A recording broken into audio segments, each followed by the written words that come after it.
Ya, Bismillahirrahmanirrahim. Assalamualaikum warahmatullahi wabarakatuh. Alhamdulillah, wassalatu wassalamu ala rasulillah wa ala alihi wa ashabihi wa man tabi'ahum bi ihsan ila yaumiddin. Amma ba'd. Salam sejahtera untuk kita semuanya, khususnya rekan-rekan di Kebun Berkah ini ya. Insya Allah hidupnya akan berkah di dunia wal akhirah gitu ya.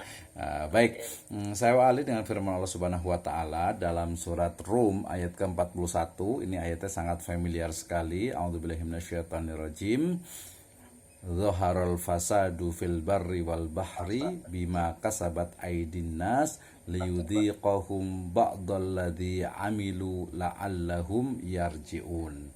Ya, telah nampak kerusakan zaharul fasad fil barri, di daratan ya, wal bahri, dan juga di lautan, bima kasabat aydin nas, karena perbuatan dari manusia ya, supaya liyudhiqahum ba'dalladzi amilu la'allahum yarji'un, ya, supaya Allah Subhanahu wa taala merasakan kepada mereka sebagian dari akibat perbuatan mereka agar mereka kembali ya, la'allahum yarji'un, kembali ke jalan yang benar. Nah, ini pemantik kita di surat Ar-Rum ini ya, surat Rum ini di ayat ke-41 berbicara tentang ya bagaimana ya fenomena dari sebuah kerusakan ya. Yang menarik di sini itu mulai dari fil barri wal bahri gitu ya. Jadi ada hal menarik, yaitu ayat ini pertama berbicara tentang dhaharul fasad fil barri wal bahri. Artinya ternyata kerusakan itu ya mulainya itu dari bar ya, artinya itu dari daratan. Ya, daratan dalam konteks ini biasanya tempat paling tinggi, yaitu pegunungan, dataran tinggi, ya termasuk hutannya gitu ya.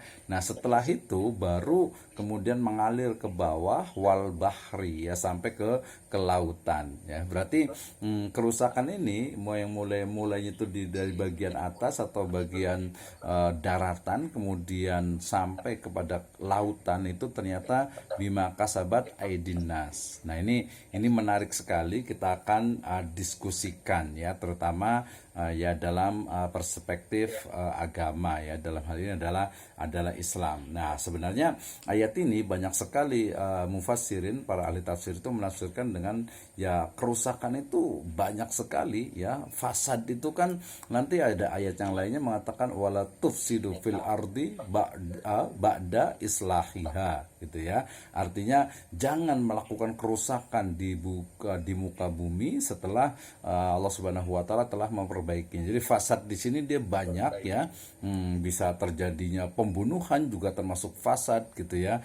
Kerusakan lingkungan juga jelas, penggundulan hutan gitu ya, dan lain sebagainya, itu termasuk ke dalam fasad. Sehingga nanti yang menarik, saya juga ingin membawa kepada beberapa ayat Al-Quran. Yang pertama adalah surat Al-Fatihah ayat pertama, kemudian juga di 10 pertama ayat Al-Baqarah. Ini menarik untuk kita tadaburi ya, kita tadaburi. Nah, tapi saya berangkatnya dari bahwa sebuah fakta bahwa kerusakan itu memang terjadi dalam konteks Al-Quran itu mulai dari daratannya, hutannya rusak, baru kemudian ke lautan ya. Tentu saja di situ ada proses ya. Wal bahri itu kan berarti dari mulai daratan ke lautan itu ada proses, sehingga kalau kita kebetulan di Bogor itu dari mulai Gunung Salak atau Puncak gitu ya, kemudian turun ke Jakarta, itu nggak langsung ke Jakarta, pasti lewat mana tuh ya, lewat Depok, lewat Cibinong gitu ya, mungkin ke Tangerang sana, baru ke lautan. Nah, itu proses yang sebenarnya baru kita bisa pahami lebih mendalam. Nah, kemudian yang kedua adalah sunnatun nabawi atau sunnah atau hadis dari Nabi SAW, di mana an Abdullah ibni Khubais al-Khubsi qala Rasulullah sallallahu alaihi wasallam man qata'a sidratan sawwaballahu ra'sahu finnar, rawahu Abu Dawud ya. Bahwasanya Rasul SAW bersabda, siapa saja yang menebang pohon bidara, maka Allah Subhanahu wa taala akan membenamkan kepalanya dalam api neraka. Wah, naudzubillahi min dzalik ya. Artinya ini sebuah ancaman ya bagi sebenarnya ini kita bisa detailkan lebih mendalam tentang kenapa menebang pohon bidara. Berarti nanti sebenarnya bicara tentang manfaat dari pohon bidara. Kayaknya ini di Kang Jun juga banyak ya pohon bidara juga ya. Mungkin teman-teman yang kebun berkah nih pemirsa yang mau perlu boleh hubungi beliau lah ya.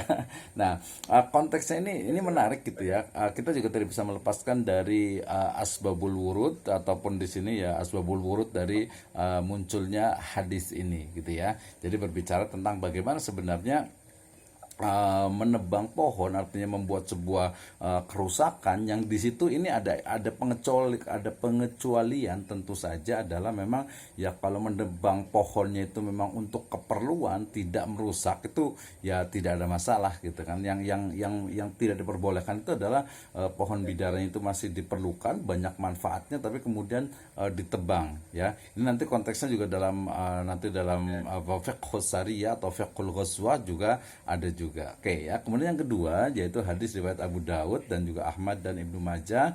Rasul sallallahu alaihi wasallam bersabda, "Ittaqul mala'in.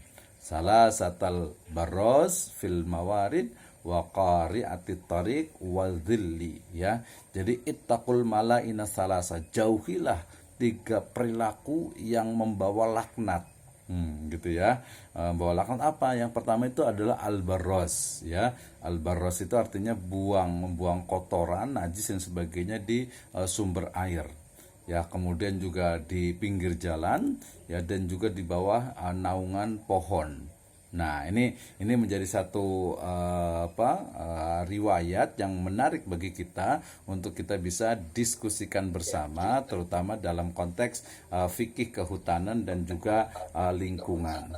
Kemudian Bang Jun yang menarik juga mungkin yang kita yang gampang-gampang dulu saja Kang Jun. Itu kan tadi sebuah prolog ya bahwa kerusakan kemudian juga Islam itu sangat istilahnya itu mengatur menjaga lingkungan ya. Bahkan nanti sekarang muncul namanya fiqhul bi'ah. Fiqhul bi'ah. Fikih atau hukum-hukum Islam terkait dengan lingkungan. Nah, saya awali dengan yang sama-sama mungkin sebagian besar ya pemirsa di channelnya Kebun Berkah sudah hafal yaitu surat Al-Fatihah ayat yang pertama ya. Dikatakan a'udzubillahi minasyaitonirrajim. Bismillahirrahmanirrahim. Alhamdulillahirabbil alamin. Ya, lanjutannya Ar-Rahmanir-Rahim. Nah, ketika kita mentadaburi, ketika kita membahas secara detail tentang alhamdu, artinya segala puji bagi Allah Subhanahu wa taala, Rob. Rob itu adalah the manager. Ya, pertama adalah sebagai pemilik, sebagai penguasa, sebagai pengelola, sebagai pengolah, pokoknya mengatur lah ya, manajer dari apa? Alamin. Nah, konteks alamin ini banyak sekali para mufassir itu menafsirkan alamin itu adalah sesuatu yang ada di luar zat manusia, di luar zat Allah Subhanahu wa taala. Artinya alam ini dia berbicara tentang sangat luas sekali, dari mungkin mikroba yang tidak nampak oleh panca indera, oleh penglihatan kita, sampai kepada mungkin Andromeda, universe, galaksi yang begitu luasnya. Nah, ya artinya ketika bicara tentang Rabbul Alamin, kalau pakai itu dari Alhamdulillahi Rabbil Alamin. Nah, ketika kita memahamkan kepada Rabbil Alamin, sejatinya di sana itu kita melihat ya bagaimana sebenarnya alam ini dalam konteks keyakinannya ya sebagai seorang muslim itu ada Robnya, ada pemiliknya, ada penciptanya, ada pengaturnya. Ini menurut saya sangat mendalam. Kenapa?